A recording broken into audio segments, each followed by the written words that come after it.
Madame, monsieur, bonsoir. Merci de nous rejoindre à Canal Algérie. Nouveau numéro de questions d'actu pour parler politique. Jeudi prochain, les électeurs algériens vont élire les 462 députés de la nouvelle législature, un mandat de 5 ans. Plus de 23 millions d'électeurs, plus exactement, sont appelés à choisir entre 11 334 candidats. Un rendez-vous très important pour l'avenir du pays dans une conjoncture économique, sociale particulière, sans parler des enjeux sécuritaires intérieurs et extérieurs qui pèsent de tout leur poids. Donc, décrypter la responsabilité qui incombe à la future Assemblée, c'est aussi comprendre l'enjeu ou les enjeux de ces législatives sur les plans politiques, économiques, énergétiques et surtout social. Pour en débattre, nous avons le plaisir de recevoir ce soir avec nous professeur Chemseddine Chitour. Vous êtes polytechnicien, professeur donc, à l'école polytechnique, auteur de plusieurs ouvrages et chroniqueur à la presse.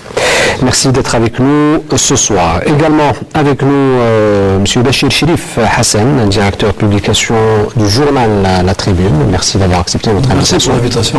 Et à vos côtés, Dr Abdelhak Mekki, vous êtes enseignant et politologue. Merci d'être avec nous ce soir aussi.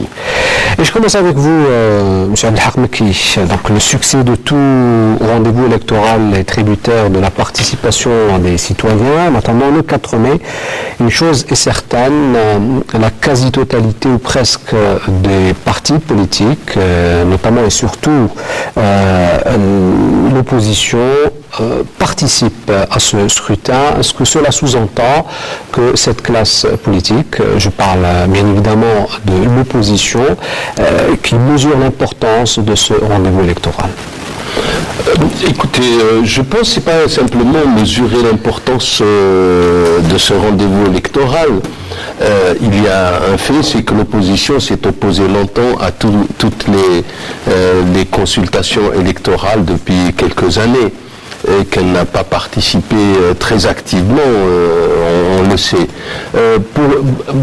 L'originalité de cette campagne actuelle, c'est le fait qu'il n'y a qu'un seul parti qui s'y oppose, c'est Djil Djadid. Mais tout le reste participe. Je crois qu'il y a eu une certaine conscience qui revient au fait que l'on a compris que l'opposition, ou plutôt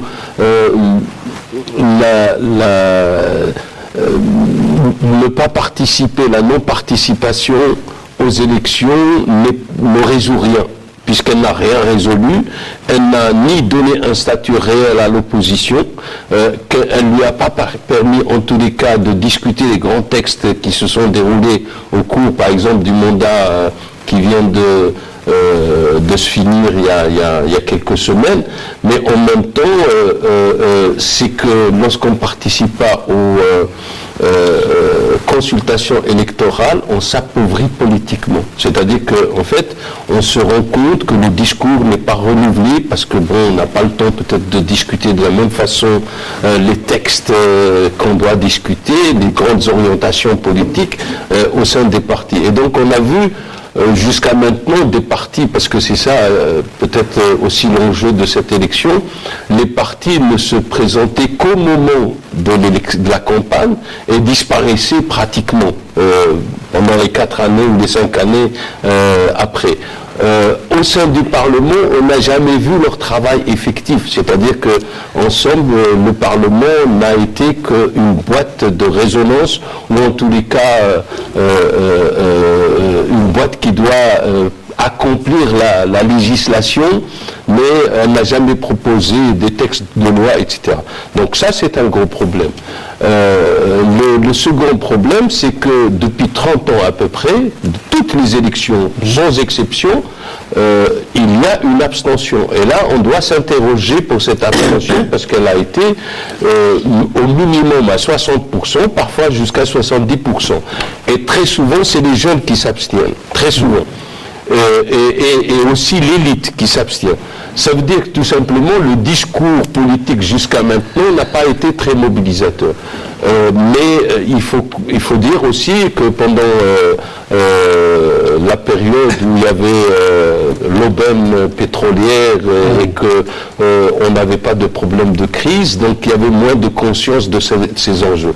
Cette campagne, elle se place dans cet enjeu-là de la crise. Et pour vous, donc, les partis politiques, notamment ceux de l'opposition, ont conscience de cet enjeu-là, qu'il n'y a pas d'alternative en fait, parce que la crise est mobilisatrice, dans quelle mesure? C'est dans la mesure où les partis ont un discours réprobateur de la gestion qui est en place, mais en même temps ont la possibilité peut-être de faire des propositions. Mais il faut dire, dans l'ensemble, encore une fois, parce qu'il y a beaucoup de partis qui ont des candidats, dans l'ensemble, en même temps, on s'aperçoit qu'il faut faire attention à ça, d'ailleurs, que les indépendants sont beaucoup plus nombreux que même les candidats des partis... les risques de faire la surprise. Voilà, alors ça veut dire, et qui risque de faire la surprise. Enfin, juste pour donner un chiffre, les indépendants, les listes indépendantes représentent pratiquement, ou sont presque au même point que les listes confondues du RND et du FLN, et qui présentent plus de candidats, 964 candidats. Donc ça veut dire 964 sur 11 334, c'est quand même... Non, mais c'est important, 964, ça veut dire qu'ils sont présents à 2 listes par wilaya, si on veut faire une moyenne. 2 listes par wilaya. Donc ça veut dire que nous sommes également devant la montée d'une nouvelle société qui est la société civile qui rentre en politique avec force. Et là, il faut faire attention. C'est-à-dire qu'on peut avoir une surprise intéressante dans quelques jours. Okay. Alors, Béchir Chérif, donc un schéma très intéressant avec une participation, j'allais dire record de tous les partis politiques qui représentent l'observation de l'opposition. De toute cette campagne, il faut donc mettre en relief les conditions qui ont été mises en place et qui ont prédominé au niveau de cette campagne. D'abord, ce qui est intéressant, il n'y a pas eu de dérapage, il n'y a pas eu de dérive, il n'y a pas eu de violence. C'est fondamental, c'est important. Deuxièmement, il y a, comme l'a dit Semeki, une multitude de candidats. Et il y a un souffle de beaucoup de candidats indépendants, de candidats dans les grands partis, ce qu'on appelle des têtes nouvelles. C'est fondamental. La troisième, c'est que, comme c'est pour moi, c'est donc je répète, une élection atypique et spécifique, puisqu'il y a, comme l'a souligné notre cher ami, il y a un désintéressements un peu de la chose politique. Et il y a une campagne avec un double tiroir. Il y a la campagne des grands partis et des petits partis ou des candidats indépendants qui étaient sur le terrain. Donc il y a eu une campagne de proximité. Et la deuxième campagne s'est déroulée cette année par rapport aux 30 dernières années, avec la montée des sites, etc.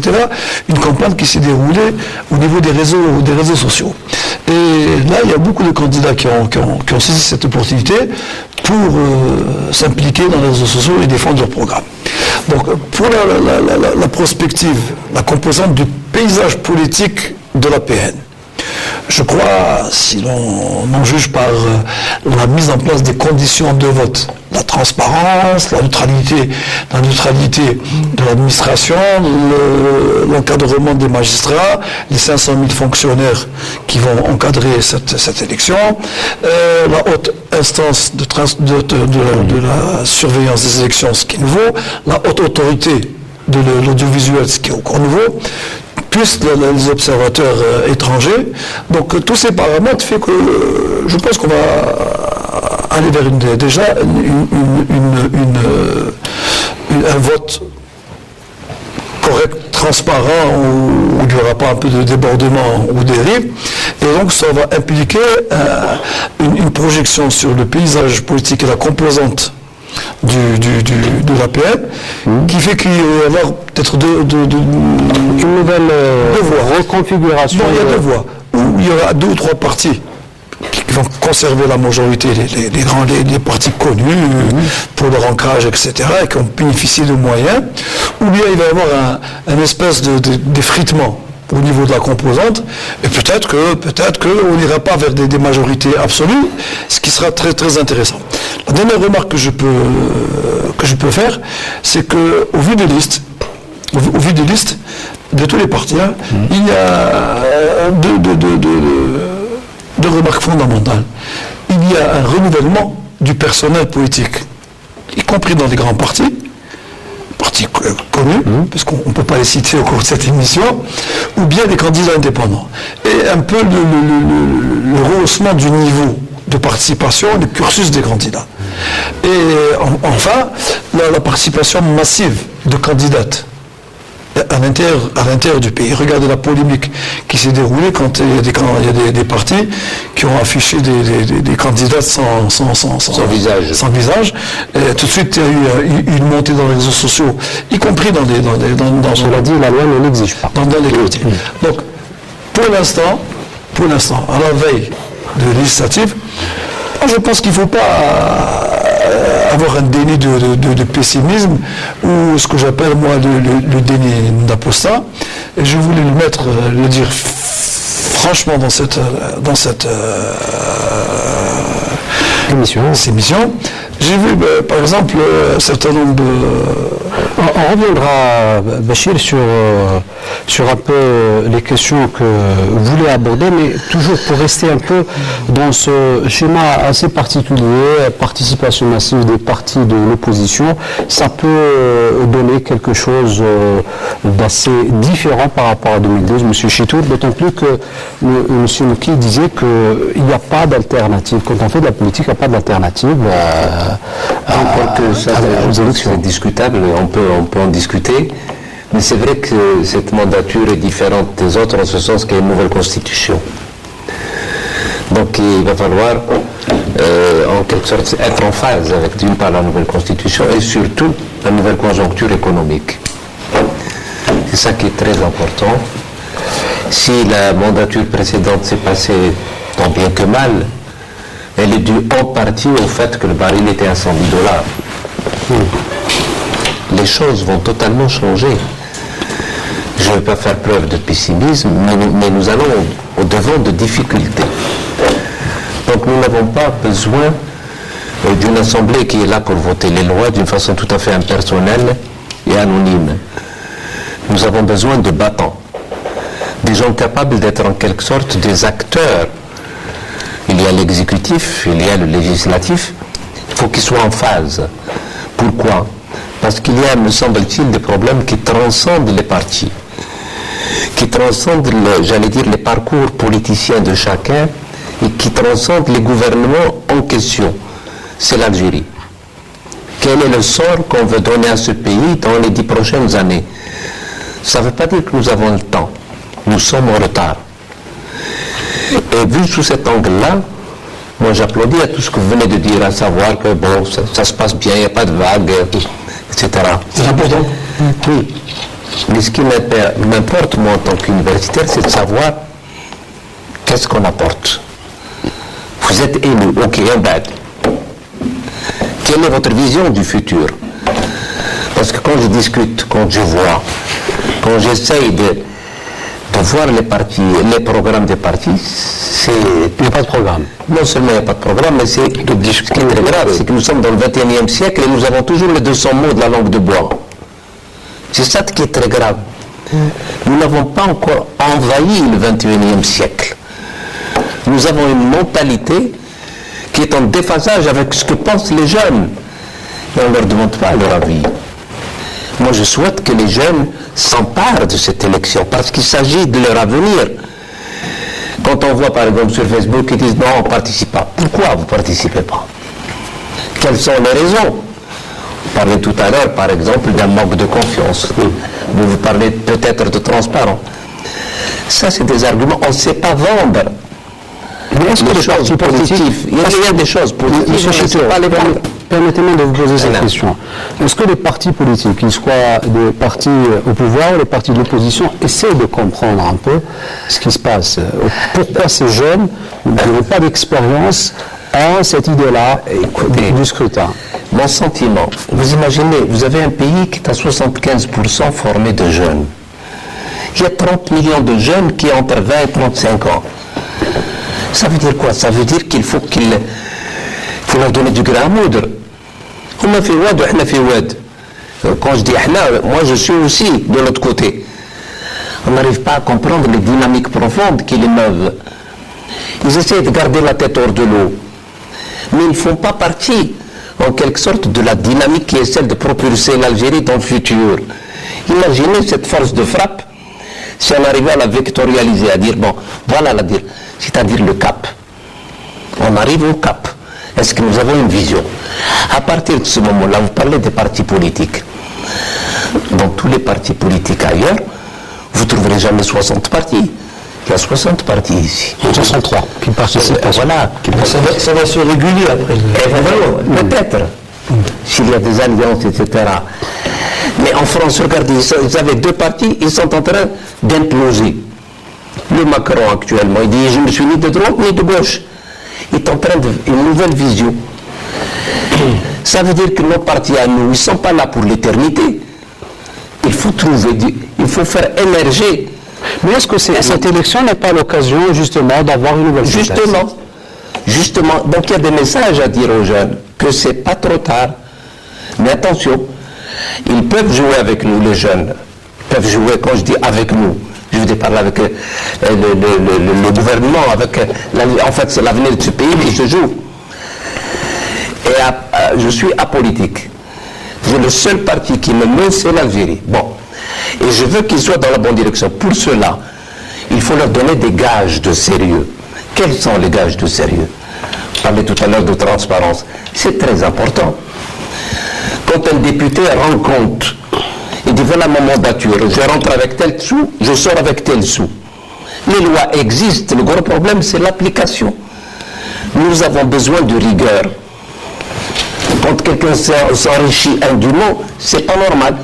Et tout ceci, ça travaille l'imaginaire des jeunes. Ils disent que non, c'est pas possible. Hein. Voilà des mauvais exemples.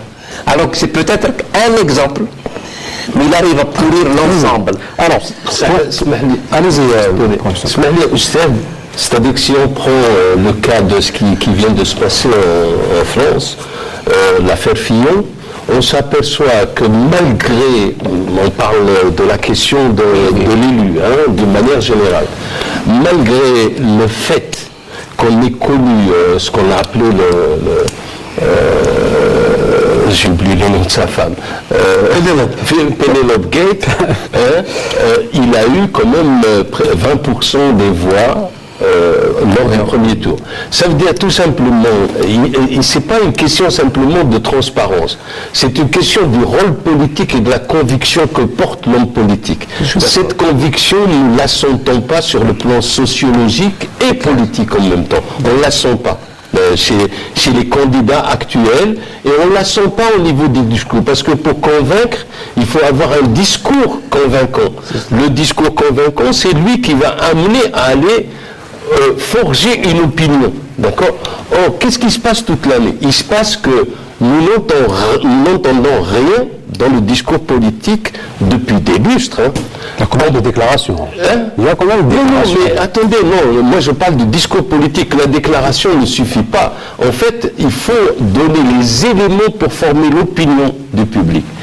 L'opinion du public, elle se forme par moi, politique, je donne l'information à vous, le média, pour donner les éléments, l'information au public qui se forge une opinion. On n'a pas cette relation. Permettez-moi de vous interrompre. Si on prend la scène politique depuis peut-être une année, seuls les grands partis l'ont animé. Non, que font les petits partis? Je vais vous dire, en fait, moi je distingue, parce que depuis une année, il y a un certain débat et on sent qu'il y a une certaine, comment dire, ébullition à l'intérieur de la société. Hein? Un frémissement. D'accord? Et donc, on le sent. Parce que c'est la crise qui l'impose. Alors, je vais vous donner l'exemple pourquoi la crise l'impose. En fait, on a vu, lorsqu'on a présenté la politique du gouvernement en octobre dernier, on a vu, pour la loi de finances plutôt, on a vu qu'à l'intérieur du parti majoritaire, il y a eu une scission. comme ça s'est produit par exemple pour le Parti socialiste en France. En fait, pourquoi? Parce qu'on arrivait avec des mesures contraignantes à l'égard de l'opinion publique, d'accord, du citoyen, avec la TVA, les taxes douanières, etc.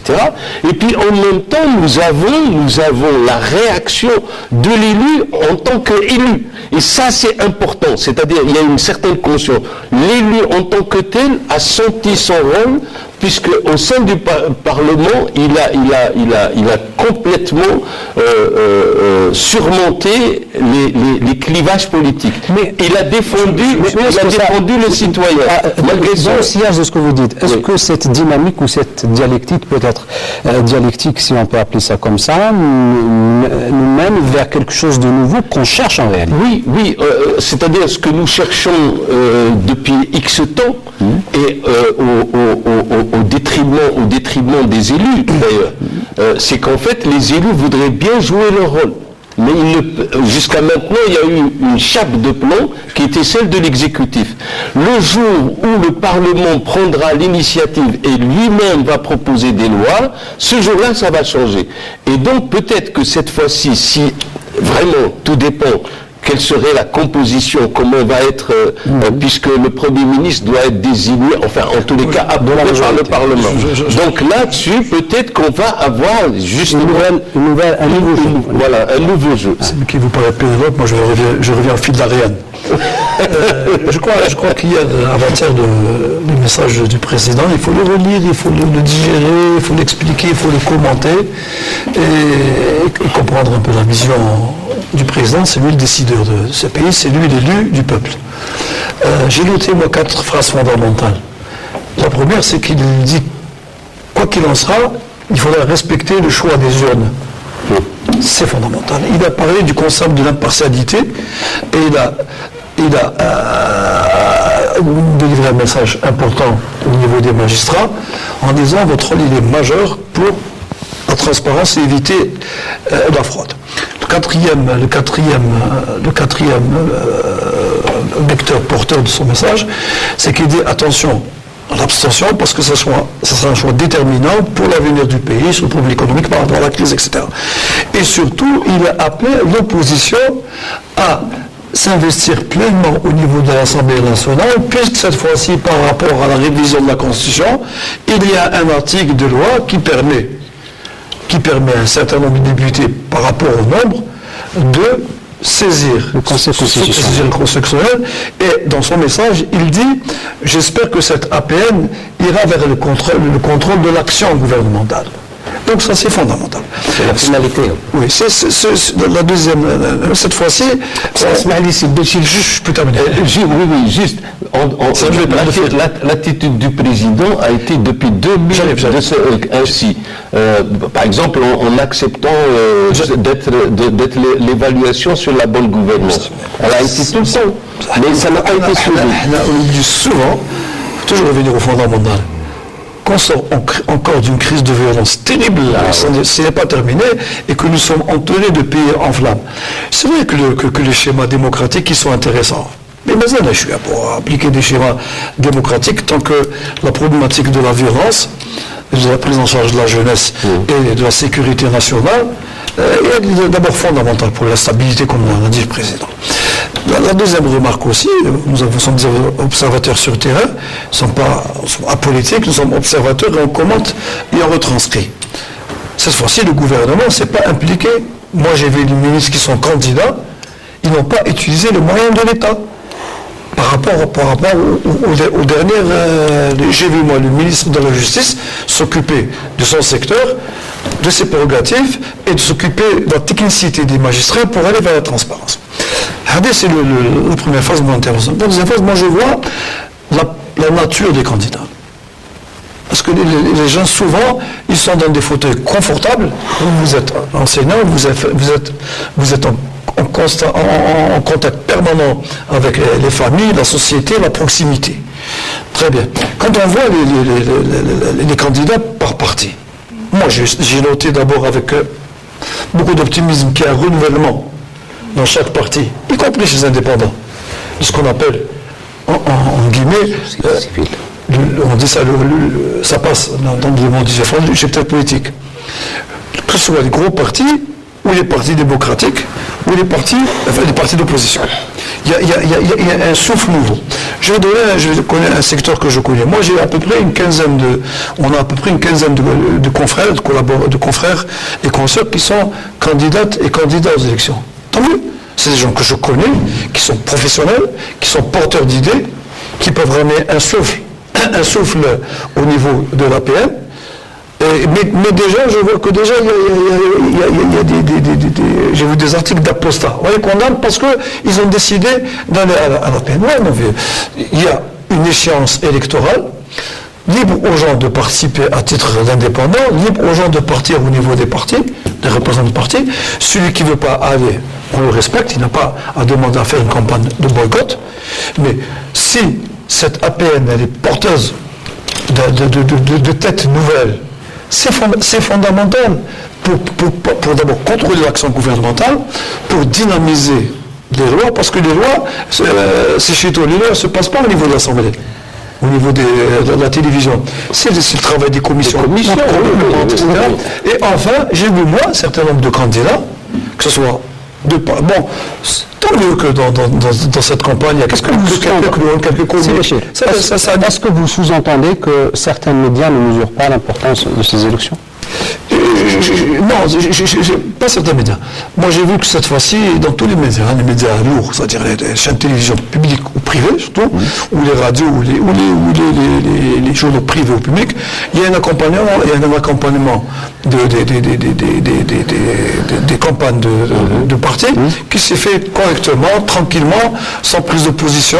Il y a quelques petits dérapages, mais globalement, nous avons accompagné quand on le pouvait, parce qu'il faut disposer de beaucoup de moyens, mais on s'est surtout attelé à avoir le travail de proximité.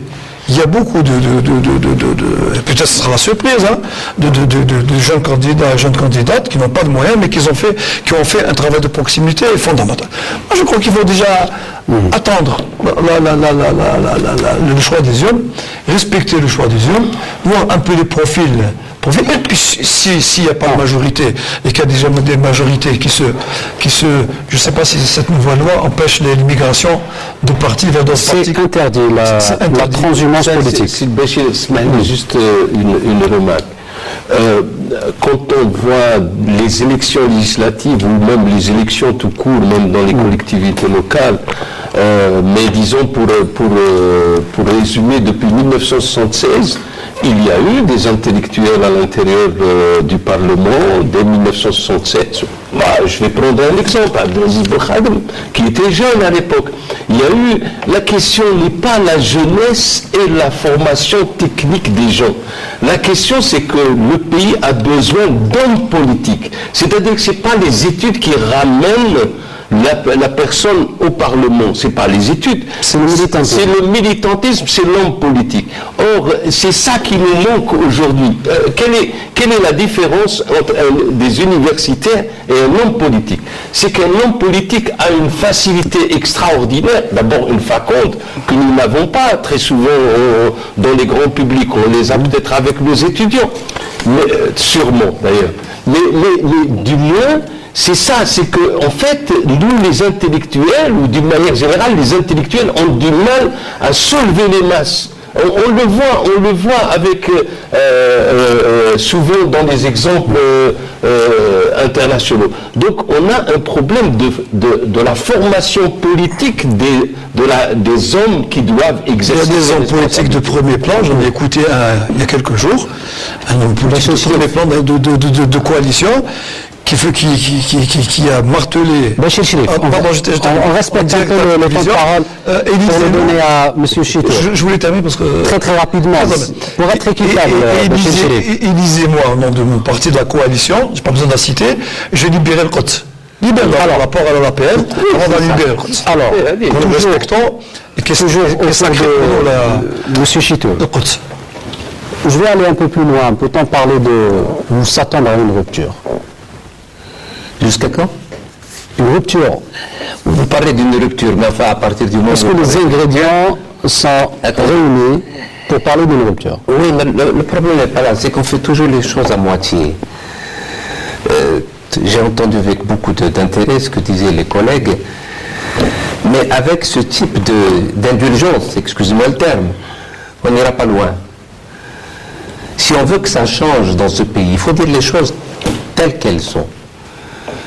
Et je pense que le parler vrai est la première condition sine qua non. Si on veut être écouté des jeunes, il faut leur parler vrai. Il faut leur dire voilà la vérité, s'il y a des gens qui fautent, il faut qu'ils payent. Sinon ça ne marchera pas. Nous n'arriverons pas à mobiliser. On peut passer cette échéance. La peine sera élue. Il y aura une nouvelle mandature, de nouveaux députés, et on rentre dans le train-train quotidien. C'est pas ça qu'il faut faire. Si jusqu'à présent on a pu le faire, baril de pétrole aidant, et alhamdoulilah aussi, il faut bien le dire, que l'une des grandes conditions de l'Algérie, c'est le fait qu'on a pu ramener la paix. Et de ce côté-là, c'est un avantage extrêmement important. Sans faire en quelque sorte dans ce qu'on appelle aider en quelque sorte le pouvoir à dire bon, je ne suis pas du pouvoir, je suis un Algérien qui dit ce qu'il pense. Bon, pour le bien de ce pays, naturellement. La paix est un facteur important. Et ce qu'il faut dire, c'est que malgré tous les problèmes que nous vivons, vous êtes tous au courant qu'il y a 15 jours, il y a une publication des Nations Unies qui dit que l'Algérie est 38e en ce qui concerne le bonheur. Sur 200 pays, les critères qui ont été mis en place, c'est le fait qu'on sortait effectivement d'une décennie noire, etc. C'est vrai. Bon. Et je ne dis pas là qu'il ne faut pas totalement dire que tout est négatif. Des choses sont bonnes, ont été faites, mais elles ont été mal vendues. Les jeunes ne savent pas, on ne leur explique pas, il n'y a pas de pédagogie. Et j'ai bien peur. Qui a cette responsabilité, M. Chito? En politique, vous avez le droit et le devoir d'embobiner les jeunes. Il faut parler vrai. Vous parlez vrai. La situation du pays, le gouvernement, il a fait ce qu'il a pu. Nous sommes sortis un peu de l'ornière avec ce fameux modèle de croissance, etc. Bon. Mais ça n'irait pas loin. Donc pour vous, le discours politique fait défaut? Non seulement le discours, mais surtout, avec tout le respect que je dois à nos députés anciens et futurs, il y a un manque flagrant de savoir des grands enjeux du monde. J'ai fait plusieurs articles où je disais, par exemple, l'énergie expliquée à nos députés, avec tout le respect que je leur dois. Je leur explique, voilà les grands enjeux. J'ai fait un article, j'ai appelé l'école expliquée à nos députés. Quels sont les enjeux du XXIe siècle? Quelle école? Est-ce que vous avez vu des députés, d'après tout est-ce qu'ils ont parlé d'école? Personne. Alors que c'est le fondement d'une société, c'est l'école de la réussite. L'école qui joue le rôle d'ascenseur social. L'école qui fait réussir. Nous ne sommes pas là. Est-ce que vous avez vu un député parler du développement durable? Il y a eu quand même des journées parlementaires où on aborde ce genre de questions. Écoutez, je suis souvent invité dans les partis politiques. Quand vous dites aucun parlementaire ne parle. Dans les partis politiques et même au Parlement. Bon, je donnais mon avis. Mais ça n'allait pas loin. Vous savez, dans les grands partis, dans les pays qui se respectent, par exemple, vous avez ce qu'ils appellent au moins le cabinet fantôme. Shadows cabinet, je crois. Oui, ils ont tout. Vous avez monsieur enseignement supérieur. Vous avez monsieur énergie. Et c'est des spécialistes. Nous, ce qu'on souhaite, personnellement, ce que je souhaite, c'est au moins de rattraper au niveau des présidents de commission, au niveau de la peine, que les présidents de commission soient des gens de 4-4, capables de dire voilà ce qu'il faut pour le pays, d'être en quelque sorte une cour.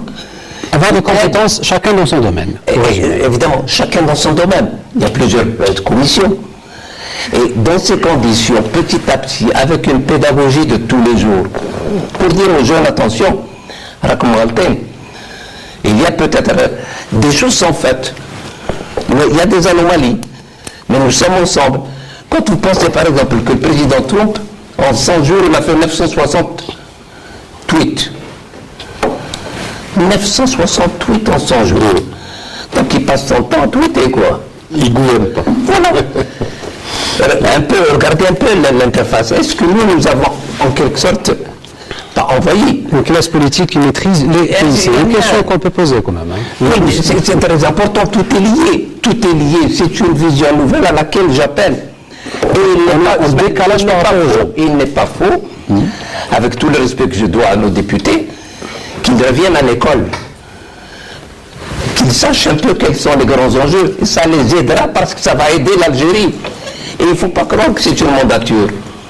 C'est une mandature qui est à une étape charnière. Le baril de pétrole est à 52 $. 85. Il était à 110 $. Ce qui veut dire qu'en 2016, nous avons eu 28 milliards de dollars. 3 ans auparavant, il y avait 71 milliards de dollars.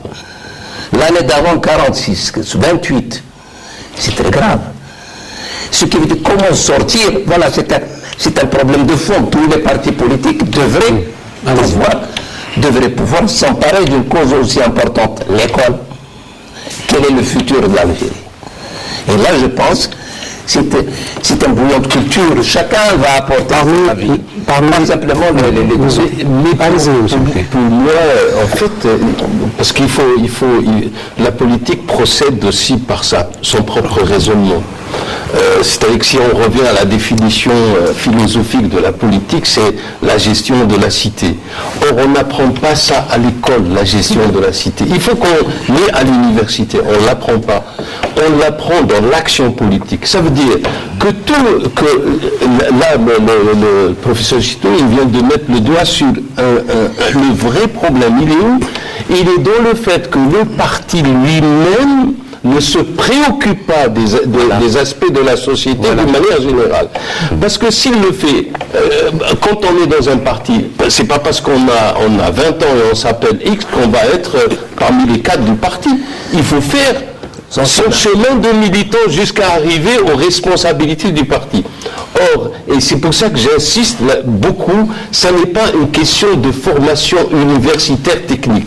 Je vais vous dire une chose, le général de Gaulle, je le répète, peut-être je l'ai déjà dit, quand on lui présentait un dossier et qu'il savait que celui qui lui présente un dossier, c'est un très bon technicien, il lui dit, écoutez, dites-moi parmi toutes les solutions, parce qu'il va lui présenter 4 ou 5, dites-moi celle qui va au bénéfice du peuple. Voilà. C'est ça la politique. La politique, c'est de chercher, de dire, bon, moi je suis ici, ma fonction, c'est de servir mon peuple, c'est pas de servir l'État, c'est de servir mon peuple. D'où la question de la bonne gouvernance, parce que quand je pose cette problématique, je la pose en termes de formation. C'est à l'intérieur des structures. Or, à mon avis, c'est ça la défaillance actuelle. Et on le voit par exemple dans les associations ou les organisations de la société civile, elles jouent un rôle meilleur que ceux des partis. D'accord? Pourquoi? Parce qu'en fait, elles prennent par les viscères et à bras-le-corps les problèmes et elle est mieux au courant de ce qui se passe. Et donc on est arrivé depuis la décennie noire, parce que c'est important, c'est-à-dire qu'on a fait de la politique de salon, tout Algérien confondu. On était chez soi et on parlait de la politique. D'accord? Pas tous. Mais je veux dire, mais je m'avance en disant tous parce que finalement il n'y avait pas de projet. On était dans l'abîme. C'est votre opinion. On était dans l'abîme. Et donc il fallait. Justement, j'allais enchaîner sur ça. Et il faut sortir de cela et de dire bon, qu'est-ce que c'est que la politique? Les partis politiques vont. Pour résumer tout ça, à l'âge de 15 ans, ils arrivent à être candidats à la présidence. Pour résumer tout ça, ce désintérêt de la. Permettez-moi, j'enchaîne. Donc, je donne la parole à Bachir Chérif pour résumer tout ça. Ce désintérêt de la chose politique et la responsabilité d'abord des partis, parce qu'il n'y a pas de formation politique. Je voulais rebondir sur les discours politiques. Je voulais rebondir sur les dires de nos deux éminents professeurs experts. Les États-Unis, ils ont mis, après la guerre de sécession interne, ils ont mis un siècle pour mettre une constitution. Et puis après, un deuxième siècle pour amender toutes les constitutions. Et on oublie que nous sommes d'abord un pays jeune, on sort des affres d'une colonisation, puis après de mise en place d'un État, d'un État avec toutes les conséquences. Il y avait l'enseignement, des fonctionnaires, etc. Et on oublie, on ne peut pas tourner la page comme ça, cette décennie. Cette décennie où il y a un parti sur la partie idéologique et religieuse nous a fait reculer, comme vous dites, 2 siècles. On paie les conséquences à l'école, à l'université, dans les instituts de technologie, c'est-à-dire la politique de la modernité. Aujourd'hui, ces jeunes dont vous parlez, ils sont nés dans un climat de violence. On leur a appris à contester et à arracher tout par le climat de violence. Et en face, il y a aussi des idéologies, donc avec des relais, maintenant dans les réseaux sociaux, où on matraque tout ce qui vient de l'État et du gouvernement. Et quelle est la solution, chef? Moi, J'ai une idée. Je vois sur le chantier de l'Ansèche. Oui. Le chantier est bon. Bien sûr. Il est excellent. C'est après qu'il y a les dérives, parce qu'on a appris à beaucoup de gens, toutes tendances confondues, soit la problématique de la rente, soit de détruire l'action gouvernementale, soit échapper à la loi. Quand tu fais un prêt, tu dois le rembourser. Moi, je crois que cette future APN, elle aura un rôle majeur dans la constitution et la mise en place d'un État périn et serein. Puisque, je le répète encore une fois, le Premier ministre, le Président a le choix d'abord de désigner un Premier ministre qui ne sera pas de la majorité, si majorité il y aura, de désigner un Premier ministre comme il le veut lui, comme il souhaite par rapport à toutes les informations qu'il se voit. Il peut décider qui est le président. Et en plus, il y a une nouvelle réforme au niveau du fonctionnement de la Constitution par rapport aux blocs qui sont constitués. Sincèrement, je suis très optimiste. Moi, l'abstention ne me fait pas peur. Oui, le Parlement ne doit pas être une boîte de ratification, il doit être une boîte d'initiative. Vous allez voir qu'on va être surpris. Et professeur, avec tout le respect que je vous dois, je connais moi beaucoup d'anciens députés ou députés qui vont. Alors on parle. Qui maîtrisent l'énergie. Qui maîtrisent le savoir. Avant de parler d'énergie, Bachir Chérif, on parle aussi, probabilité, peut-être une hypothèse, d'un gouvernement d'union nationale. Oui, c'est une bonne chose. C'est une bonne chose. C'est une bonne chose parce que ça permettrait d'éviter les pertes de charge. Mais sur la base d'un programme de gouvernement, pas n'importe comment. La base d'un programme de gouvernement. C'est-à-dire qu'on doit savoir où aller. Or, attendez, pardonnez-moi, professeur, je vous ai... juste une remarque. On a fait adopter le rapport sur le nouveau régime de croissance en dehors de la session. Ça veut dire que le Parlement qui va arriver, il va trouver jusqu'en 2030, tout est fixé. Alors, attendez les faits. C'est pas aussi simple que cela. Le rapport de la croissance, oui, mais c'est pas aussi simple que cela. Il y avait une urgence. Il fallait le faire. Et honnêtement, je crois que le gouvernement a bien géré l'affaire. Nous avons en quelque sorte un sursis. Mais ça ne veut pas dire que le problème est réglé. Je parle du processus démocratique. Processus.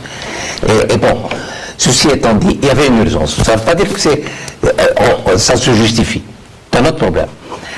Mais il fallait le faire. Bon, ceci étant dit, ça a permis à l'Algérie. Nous parlons d'abord. J'ai posé la question du gouvernement. La tête hors de l'eau. À l'Ouada. Bon. Mais ça ne veut pas dire qu'on nous en sommes sortis. Les problèmes est entier. Nous avons un sursis. Et moi, j'applaudis à un gouvernement d'union nationale. Indépendant de certaine façon des gens qui ont pour seule préoccupation l'avenir des générations futures. Et comment ça se décline? Vous ne pouvez pas parler que de l'Algérie. Il faut dire l'Algérie dans le monde. Quels sont les grands enjeux? Qu'est-ce que nous avons dans nos poches? Comment nous allons aller dans cette direction-là? Et c'est là où on arrivera de cette façon-là. Il n'y aura plus de langue de bois. Parce que c'est la réalité, voilà les problèmes. On ne peut pas raconter. C'est pas facile de gérer. Le gouvernement, il fait ce qu'il fait avec peut-être des erreurs, certainement. Mais d'une certaine façon, la situation tient. Les gens arrivent à vivre. Moi, personnellement, je ne suis pas d'accord sur beaucoup de choses qui sont en train d'être faites. Et je dis que le gouvernement, de mon point de vue, pour un certain nombre de choses dans ce qui concerne l'Algérie, l'énergie ne doit pas différer. Il y a des choses qu'il faut prendre maintenant, mais discuter. Ce qui nous manque en Algérie, c'est le dialogue. On ne discute pas assez. Est-ce que vous avez vu des chefs de parti aller dans les universités? Vous ne pouvez pas vous imaginer comme les élèves ou les étudiants sont adorables. Il y a 3 ou 4 jours de cela, j'étais à une conférence à Alger 3. On a parlé des élections.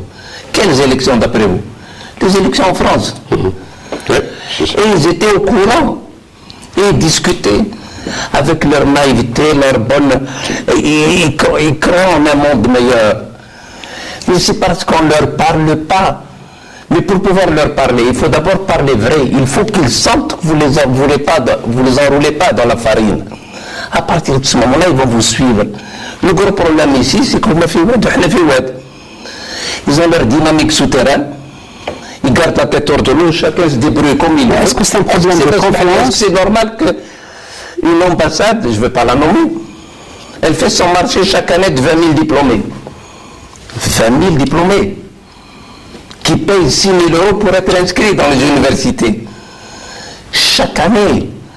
Ça veut dire que la fine fleur de ce pays, chaque année, il s'en va. Qu'est-ce que nous faisons pour cela? Voilà les vrais problèmes qui devraient intéresser nos élus.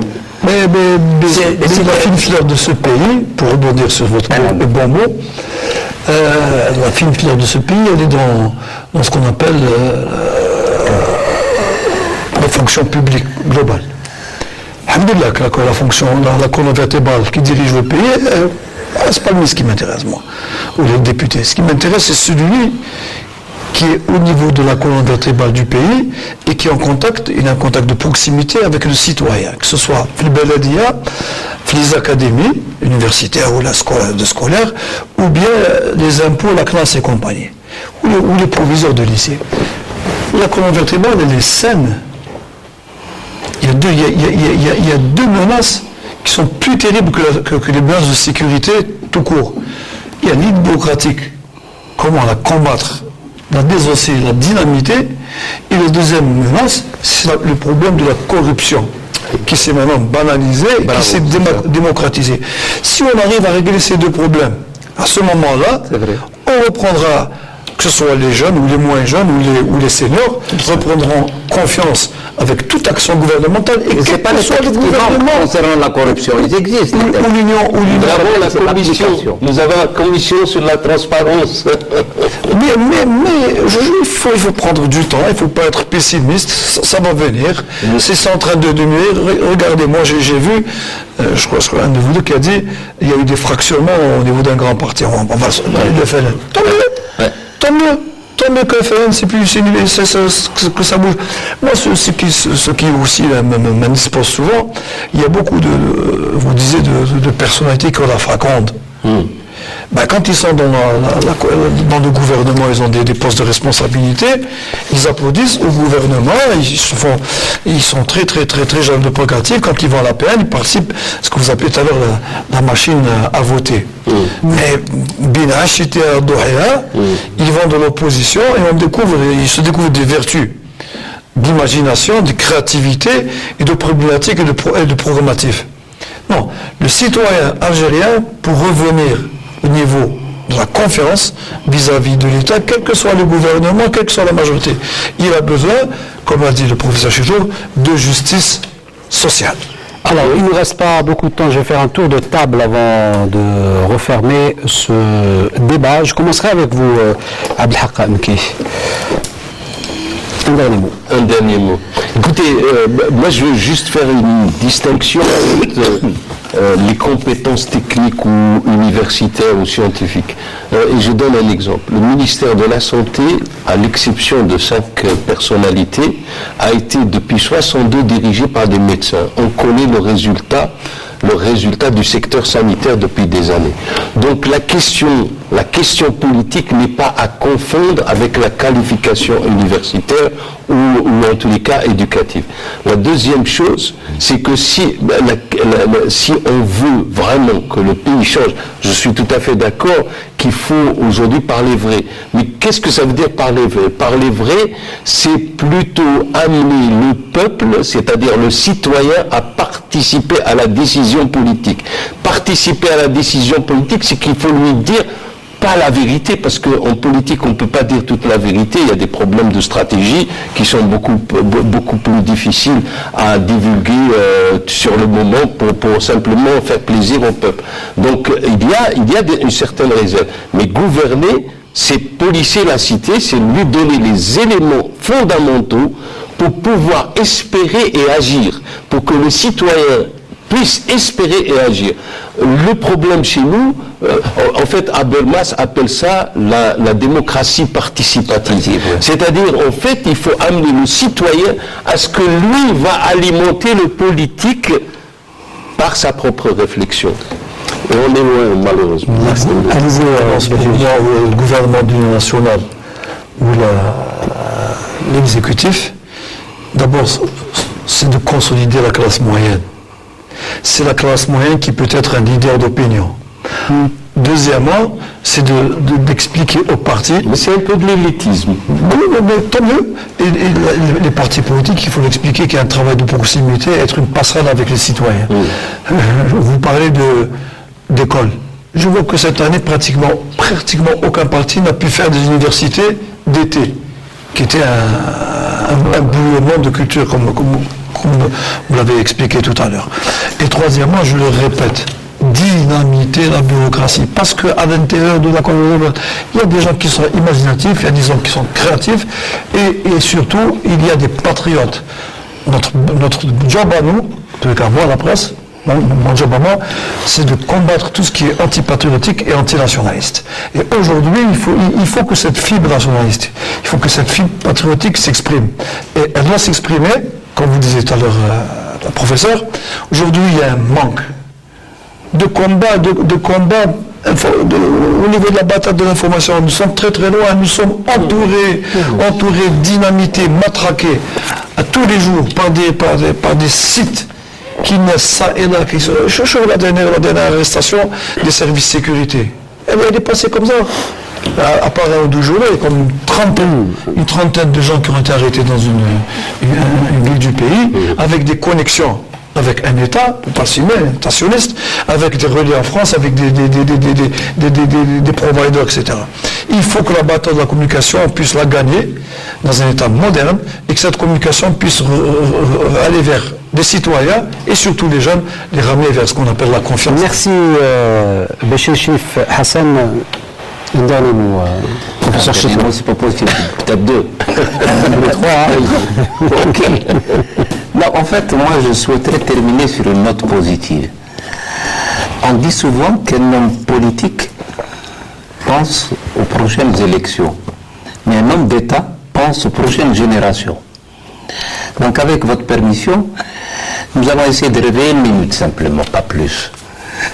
Nous avons un immense pays qui connaît des petits problèmes conjoncturels, mais c'est l'Algérie qui a 3000 ans d'histoire. Donc, la première chose à faire, c'est d'essayer de donner des motifs de fierté à ces jeunes. Ils appartiennent à un grand pays. Il faut qu'ils aient une grande histoire. Donc dans ces conditions, on va supprimer l'errance identitaire qui existe ça et là. À partir de ce moment-là, il faut leur donner une utopie. Ce que j'appelle moi une utopie, un cap. Quelle est l'Algérie de 2030? L'Algérie que vous, en tant que jeunes, vous aurez à gérer. Nous allons y réfléchir maintenant, ensemble. Vous avez parlé de la démocratie participative. Il y a un problème de fond qui est géré partout dans le monde, qui s'appelle le développement humain durable. Ici, personne n'en parle. C'est une utopie qui est mobilisatrice. Pourquoi?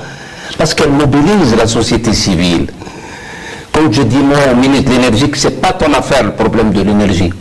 C'est l'affaire de tous les départements ministériels. C'est l'affaire du ministère de l'eau. Parce que l'eau, c'est de l'énergie. Les gens ne savent pas que l'Algérie est un pays en stress hydrique. Donc il faut économiser l'eau. J'ai vu hier un documentaire, la Chine. Ils ont un problème de barrage, l'équivalent de notre barrage vert. Ils ont planté 35 milliards d'arbres. Vous imaginez, 35 milliards d'arbres, l'équivalent de la Grande-Bretagne, pour arrêter le désert qui a avancé sur Pékin. Nous avons un barrage vert. On peut parler de Boumedienne de son côté obscur, mais il a fait pas mal de choses. Le barrage vert, Il ne reste pas grand il a laissé quelque chose. Et je termine là-dessus pour dire qu'avec une utopie mobilisatrice, on fera du Sahara une seconde Californie. C'est très important. On peut développer l'énergie électrique. La nouvelle vision du futur de par le monde, c'est la mobilité électrique. On ne parle plus de voitures avec de l'essence ou du diesel. On parle de voitures électriques. Il y a une semaine, j'ai proposé, j'ai proposé le 15 avril, la fameuse journée à laquelle vous n'êtes pas venu, le 21 Pour les considérations professionnelles. On a les élèves, les chercheurs algériens ont proposé une voiture électrique. Et on avait une petite vidéo. Mais qui c'est qui en parle? Des gens, des chercheurs algériens ont lancé des satellites dans l'espace. Qui c'est qui en parle? Il va bien falloir leur donner de la place pour leur dire qu'à côté des voleurs, des shkara, etc., voilà l'Algérie qui gagne. Il faut les donner un exemple. Et à partir de ce moment-là, on construira l'école du futur. Réhabiliter les formations technologiques. Merci, professeur Chitour, pour votre participation et ce dernier mot. Merci à vous également, Rachid Chérif Hassan, directeur publication du journal La Tribune. Merci également à vous, docteur Abdelhak Mekki, enseignant et politologue. Merci, madame, monsieur, de nous avoir suivis. On espère vous retrouver la semaine prochaine pour un nouveau numéro de questions d'actu. Je vous dis au revoir et bonne soirée.